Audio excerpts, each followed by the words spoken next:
1980년대 미국 아칸소주의 한 외딴집, 한 한국계 이민가족이 머무는 트레일러 하우스에 긴장감이 감돌고 있습니다. 휘몰아치는 비바람과 작은 TV에서 흘러나오는 긴박한 토네이도 경보. 토네이도가 오면 이런 집은 그냥 날아가 버린다며 대피 준비를 해야 한다는 남편의 말에 아내는 경악하죠. 다행히도 폭풍은 이 가족을 비껴갑니다.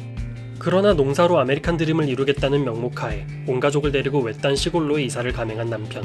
그를 향해 쌓여있던 아내의 분노는 폭발하고 마는데요. 가족의 재산과 안전, 미래, 꿈, 그 모든 것을 날려버리는 거대한 재난 앞에서 싸우지 말자, 서로 화합하자는 메시지는 토네이도 앞에 종이 비행기처럼 약해 빠질 수밖에 없죠. 아, 이제 괜찮아. 다들 잘 살잖아. 잘 살긴 뭐가 잘 살아? 우리 엄마, 우리? 대체 누굴 얘기하는 건데? 됐어! 지금 보여드린 장면은 2020년 개봉하여 전세계 수많은 영화제를 휩쓸었던 영화 미나리 중 일부입니다. 이 작품을 통해 할리우드 스튜디오의 눈도장을 제대로 찍은 정희삭 감독은 한 재난 블록버스터의 메가폰을 잡게 되니 그 작품이 바로 올해 여름 개봉하여 재난영화 역대 최고 오프닝 스코어를 기록한 히트작 트위스터스입니다. 이 작품의 전작인 1996년작 트위스터는 미국 이곳저곳을 오프로드 차량으로 돌며 토네이도를 쫓는 스톰 체이서들의 이야기를 담은 작품이었는데요. 그렇기에 저는 독립형 속편인 2024년의 트위스터스가 정말 궁금했습니다. 한국계 이민자들의 삶을 섬세히 그려낸 정희삭 감독은 이 지극히 미국다운 소재를 가지고 과연 어떤 내용의 이야기를 그려냈을까? 그런 면에서 저는 두 가지 키워드를 중심으로 이 감독의 작품 세계에 관해 이야기해보려 하는데요.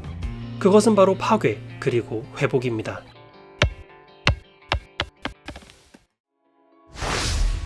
역대급 토네이도와의 정면 승부. 영화 트위스터스의 홍보 문구를 보고 사실 저는 속으로 코웃음을 쳤습니다. 전작 트위스터에서 벌어진 모든 우여곡절이 토네이도를 최대한 가까이 분석해서 사전 경보 시간을 5분에서 15분으로 늘리기 위함이었다는 걸 생각해보면 감히 인간 주제에 자연이랑 승부를 한다고? 당연히 마케팅 업계 특유의 과장이 한 스푼 들어간 문장일 거라고 생각했죠. 그런데 아니었더라고요. 이 작품 속 주인공은 토네이도를 소멸시키기 위해서, 영화 속 표현을 빌리자면 토네이도를 길들이기 위해서 집도 날려버리는 폭풍 속으로 차를 몰고 돌진합니다. 자연으로부터 살아남기 위해 도망치는 것이 아닌 자연에 맞서는, 그것도 가장 파괴적인 재난인 토네이도와 감히 맞서 싸우려 드는 인간의 이야기라니. 아무리 온갖 자연재해 영화에 익숙한 할리우드라지만 이 정도로 급진적인 줄거리의 영화는 드물 텐데요. 그런데 감독의 전작을 생각해보면 이와 같은 전개가 이해되기도 합니다. 영화 미나리가 그리고 있는 1980년대 미국 사회에 편입된 한국계 이민자들의 삶은 어떠했을까요? 유색인종에게 제한된 기회의 문턱, 이해하기 어려운 백인들의 문화, 호기심과 경계가 뒤섞인 시선, 그리고 숨쉬듯이 자연스러운 인종차별까지. 그들의 삶은 하루하루가 피할 수 없는 재난의 연속이었으며 끊임없이 생존의 안간힘을 써야만 했을 테죠.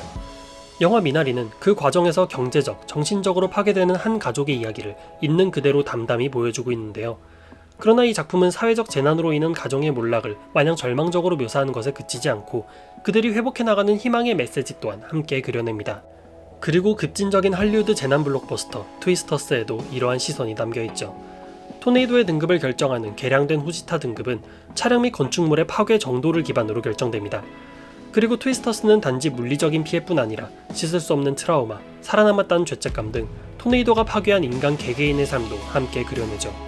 그런 면에서 저는 미나리와 트위스터스가 같은 유전자를 공유하는 영화라고 생각합니다. 불가항력적인 재난이 무엇을 파괴하는지, 재난이 휩쓸고 간 폐허 위에서 우리는 어떻게 회복해야 하는지 보여준다는 면에서요.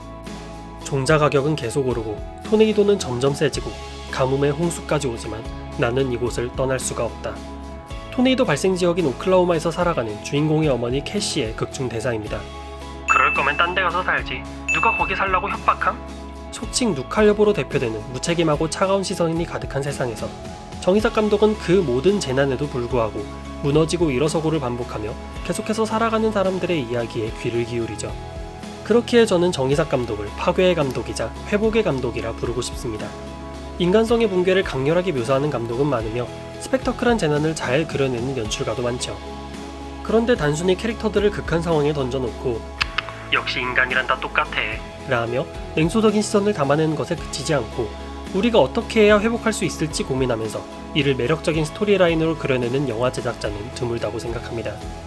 그런 남다른 시선과 능력이 있었기에 할리우드 블록버스터 첫 작품부터 역대 재난영화 최고 오프닝 스코어를 기록하는 훌륭한 성과로까지 이어질 수 있던 것이겠죠. 파괴와 회복의 감독 정희삭이 그려내는 이야기들과 앞으로의 행보에 진심 어린 응원의 말을 남기면서 그러면 지금까지 얕은 생각이었습니다.